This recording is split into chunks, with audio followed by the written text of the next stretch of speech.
Hello friends, Vande Mataram. नमस्कार। आज मैं ये वीडियो एक बना रहा हूँ ऑन जो हमारे बॉर्डर में एक बहुत बड़ा हादसा हो गया है कि गालवान सेक्टर में हमारे 20 जवान शहीद हुए हैं जिन्होंने लड़ते लड़ते अपनी जान दे दी। Who was led by commanding officer colonel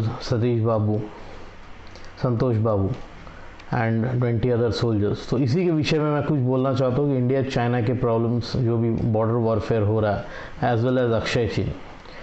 आपको एक्चुअली पूरा इंसिडेंट अगर मालूम हो, जो मुझे मालूम चला कुछ सोर्सेज से, वह है कि क्या हुआ था कि कुछ दिन पहले काफ़ी दिन से गालवान सेक्टर में एक प्रॉब्लम हो रहा था जो हमारे लद्दाख में आता।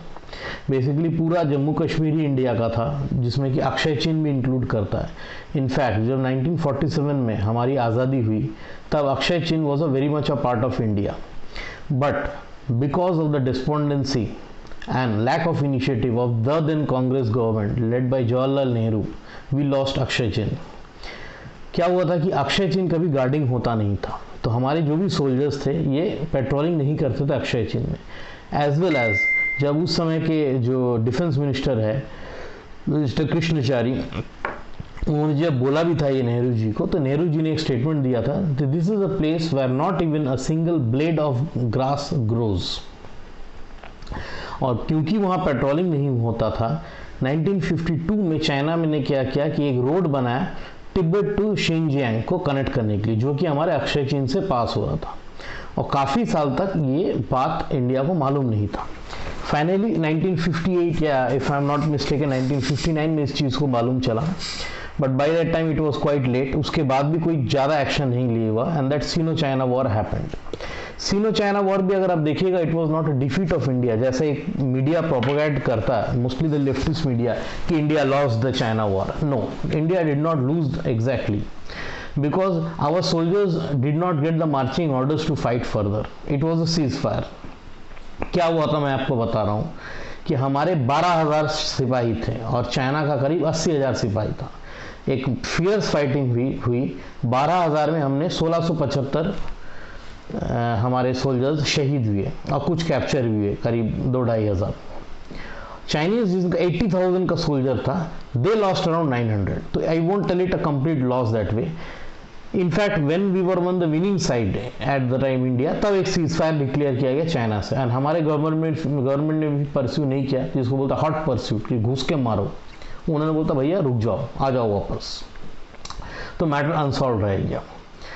अब अचानक ये गालवान सेक्टर वाला प्रॉब्लम क्यों हुआ कि देखिए 2014 के बाद एक नेशनलिस्ट गवर्नमेंट आया, जो कि इसको मोदी सरकार कहते हैं। तो इनका थोड़ा प्रायोरिटीज अलग था कि प्रीवियस गवर्नमेंट्स आप देखिएगा, they were not very serious with dealing with either China और पाकिस्तान। तो इंडिया चाइना का जो बॉर्डर था, बीएसएफ गार्ड करता था, बॉर्डर सिक्योरिटी फोर्स, बट हमारे तरफ से कोई एक्टिविटीज नहीं होता था। मोदी गवर्नमेंट ने क्या किया, आफ्टर 2014 दे केम, फर्स्ट 5 इयर्स इन्होंने अपने फाइनेंसेस वगैरह स्ट्रॉन्ग किए। 2000 सेकेंड फेज में जब इन्होंने आया तो इन्होंने एक मेजर रोड इनिशिएटिव प्रोजेक्ट चालू किया। ये पिछला प्रॉब्लम जो हुआ था डोकलाम वाला, ये भी इसी की वजह से। मेजर रोड इनिशिएटिव प्रोजेक्ट्स क्या है कि इंडिया गवर्नमेंट का एक विचार है कि starting from the place Kashmir, that is the top of Kashmir, Amarnath and those places से, there should be a road which connects up to Itanagar, Arunachal Pradesh, and this all passes through the India China border. ये road से क्या होगा कि हमारा defence mobilisation बहुत ज़्यादा strong होगा। इन केस अगर कोई प्रॉब्लम होता है, इमीडिएटली हमारी आर्मी वहाँ जा पाएगी, और in case of any attack we can respond fast. तो चीन को तब से मिर्ची लग रहा है कि जब से हम ये रोड का इनिशिएटिव ले रहे हैं। डोकलाम में भी यही प्रॉब्लम हुआ कि फर्स्ट वो भूटान को बोलने रहे, इनडायरेक्टली हमारे पास आते, फिर डायरेक्टली हमारे पास आए, but any how the Doklam crisis was solved. Similarly ऐसा ही कुछ गालवान सेक्टर में प्रॉब्लम हुआ, जो गालवान वैली जिसको बोलते हैं, गालवान रिवर के बगल में। Actually the Galwan name also is an Indian, there was a Sufi Muslim Sufi engineer Galwan Sheikh, इन्हीं के नाम से गालवान रिवर है। एंड जिन्होंने ये रिवर को डिस्कवर किया, तो इसी रिवर के बगल में एक छोटा सा वैली है जिसको गालवान वैली बोलता है, but it is a very very strategic valley. उस एरिया से आप नुबीरा वैली और 4-5 एरियाज जो हैं, जिससे कि आप जिसको बर्ड्स आई व्यू बोलते हैं, उससे आप कंट्रोल कर सकते हो और देख सकते हैं। तो इस बीच में क्या हुआ कि कुछ चाइनीज़ आर्मी जिसको बोलते हैं PLA, people's liberation army of China, ये घुस के आए थे inside the Indian sector, around 3 to 4 kilometres inside. फिर हमारे इंडियन फोर्सेस को मालूम चला, काफ़ी बातचीत हुई एंड फाइनली एक फ्लैग मीटिंग के बाद ये रिजॉल्व हुआ कि both parties will work back, that means the Indian as well the Chinese. तो चाइनीज ने बैक, वो लोग बैक भी जा रहे थे बट उन्होंने कुछ टेंट बनाया था, बट वो टेंट हटा नहीं रहे थे। ये एक चाइनीज का स्ट्रेटजी रहता है कि वो एक टेंट बनाते हैं एंड देन फाइनली फिर वो टेंट को हटाते नहीं, फिर कुछ दिन बाद वो टेंट पे आ जाता है। इनका एक हिट एंड रन टैक्टिक्स है। तो इस बार क्या इंडियन आर्मी काफ़ी स्ट्रांग था एंड उन्होंने बोला कि आप भाई टेंट अपना हटाओ, बट चाइनीज से प्रॉब्लम था तो the Indian army they burn the tent out. इसको लेके बातचीत चालू हुआ एंड एक छोटी सी फ्लैग मीटिंग के लिए हमारे जवानों को बुलाया गया। जो हमारे सीईओ हैं कर्नल सतीश संतोष बाबू साहब, सीईओ जिनको बोलते हैं कमांडिंग, वो अपने करीब 20 जवानों के साथ गए, जिसमें हमारे 4 सिख भाई भी थे। और अचानक चाइनीज लोगों ने एक लोहे का बट्टा जिसको ऊपर नेल्स लगा हुआ, बारबेड वायर लगा के अटैक कर दिया ऑन अ कमांडिंग ऑफिसर। इनका असेसमेंट था चाइनीज का कि अगर हम इनका कमांडिंग ऑफिसर को मारेंगे तो इनके साथ जो भी सोल्जर्स हैं ये इनको लेके चल जाएंगे और वापस लड़ने नहीं है, बट ये हिंदुस्तानी सेना है, ये घुस के मारती है। तो हमारे जो भी 10-12 जवान थे इन्होंने भी टूट पड़ा उस चाइनीज आर्मी पे। चाइनीज आर्मी में करीब 300 लोग थे, हमारे करीब 40 थे। तो इस बीच में क्या हुआ कि और भी नीचे में जो हमारे 20 जवान थे उन लोगों को भी मालूम चला, उन्होंने भी फिर गए, फिर हैंड टू फाइट हुआ। थोड़ा हमारे तरफ से डिसएडवांटेज ये था कि हमारे पास कोई आर्म्स नहीं थे, और जबकि चाइनीज के पास दे हैड दिस क्लब्स, जिसको बोलते हैं wooden clubs with route iron and nails and all. तो इन्होंने हमारे जवानों को हिट किया, काफ़ी ब्लीडिंग हुआ and we lost around 20 brave hearts. But हमारे जवान भी आखिरी दम तक लड़ते लड़ते मरे। उन्होंने 35 से 40 PLA people's liberation army of China के सोल्जर्स को मारा और हताहत किया। तो इससे एक ही बात साबित होता है, जो बिहार रेजिमेंट की दिलेरी है कि एक बिहारी सब पे भारी, उन्होंने ये प्रूव किया। But as usual Chinese media जो कि काफ़ी स्ट्रेट कंट्रोल्ड है, उन्होंने ये एडमिट नहीं किया, बिकॉज चाइनीज गवर्नमेंट जो है ये बेसिकली डिक्टेटरशिप है। ये नाम का कम्युनिज्म है, ये ऐसा कम्युनिज्म है जो लोगों को बेवकूफ़ बनाता। कम्युनिस्ट जो फिलोसफी आया था ये बेसिक आया था कार्ल मार्क्स से, on a book known as the wealth of Nations.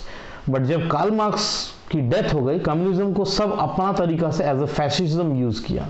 एक समय USSR इसको यूज़ करता था, अभी चाइना यूज़ करता है। तो चाइना की ये करप्ट स्टेट पॉलिसी है जिससे कि ये प्रॉब्लम कर रहे हैं। And doesn't have a problem with India, इनका प्रॉब्लम वियतनाम से है, इनका प्रॉब्लम रशिया से एक समय था, मंगोलिया से है, जापान से है साउथ चाइना सी पे, ताइवान से है, एज वेल एज हांगकांग जो कि हमेशा अलग होना चाहता है चाइना से। तो फिलहाल अभी क्या करना चाहिए, तो इंडियन आर्मी तो अपना काम कर ही रही है, India is not going to lie down. और कन्वेंशनल फाइट में चाइनीज का never ever defeat India, quote my word, never ever defeat India in conventional fight.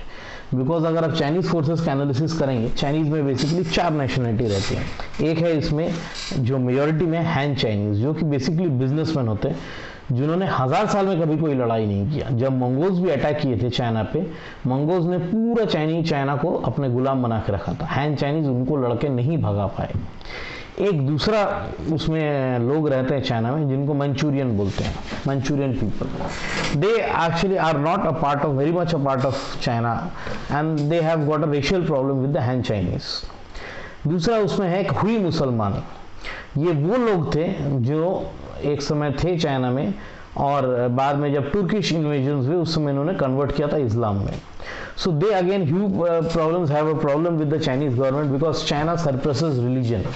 वहाँ आप फ्रीली इस्लाम प्रोपोगेट या प्रैक्टिस तक नहीं कर सकते, आप नमाज नहीं पढ़ सकते, जो कि यूगर मुसलमानों के साथ हो रहा है। एक दूसरा नेशनलिटी जो रहता है जो है यूगर मुसलमान, जो शिनजियांग में रहता है, जिनको चाइना ने कैद करके रखा, करीब 10-12 लाख लोगों को कंसंट्रेशन कैंप में रखा और बहुत ज़्यादा यातनाओं उनके ऊपर हो रहा है। भले लोग हैं, उनको टॉर्चर किया जा रहा है। इसके बाद है तिब्बतियंस, जिनका मुल्क उनसे चाइना ने धोखे से छीना। तिब्बतियंस भी एवरेज चाइनीज को पसंद नहीं करते, बट मजबूरी है, गुलाम है, उनको रहना पड़ रहा है। तो रियल फाइटिंग फोर्स इनमें है हैन चाइनीज, जो कि मार्शल देश नहीं है। और अगर आप इंडिया का एनालिसिस करेंगे, इंडियन आर्मी जो है ये बेसिकली एक आर्मी यूनिट जैसा ऑपरेट करती है, but it is composed of martial races. तो इसमें एक है गोरखा, जो कि वर्ल्ड के worst best fighters and fiercest fighters हैं, क्योंकि सैम मैनिक्शॉ ने एक कहावत बोला था, if someone tells me I am not afraid of death then either he is lying और he is a Gorkha. Then we have the Sikh regiment in two parts. One is the Sikh regiment, one is the Sikh light infantry. They are also Sikhs. If you see, they are a martial race from the times of Shri Guru Gobind Singh Ji, जिन्होंने खालसा पंथ का निर्माण किया. The Sikhs have always laid down their lives in the service of India, motherland India, and for the protection of Hindus. Sikhs अकेला वो कौम है जिन्होंने अफगान को हराया और उनके ऊपर 100 years रूल किए. हमारे महाराणा रंजीत सिंह के समय में उनके एक कमांडर थे महाराणा रंजीत सिंह, इनका नाम है हरि सिंह नलवा, जिन्होंने single handedly up to Khyber pass, up to Jamrud and up to Kabul पूरा जीत के 100 साल तक अफगानियों ऊपर हुकूमत किया. वो अफगान जिनको ना यूएस अभी हरा पा रहा, ना उनको रशियंस कभी हरा पाए, ना उनको ब्रिटिश कभी हरा पाए. Then we have the Maratha light cavalry. Marathas again are very fierce fighters, जिन्होंने औरंगजेब को हराया और इंडिया में इस्लामिक रूल जो था मुगलों का वो ख़त्म किया. Then we have got the Jats, Ahir Jats regiment. We have got the fierce fighters of the Bihar regiment, the Pune cavalry, Madras Cavaliers. ऐसा अनेक इंडिया में भर भर के शूरवीर हैं और मार्शल रेसेस है.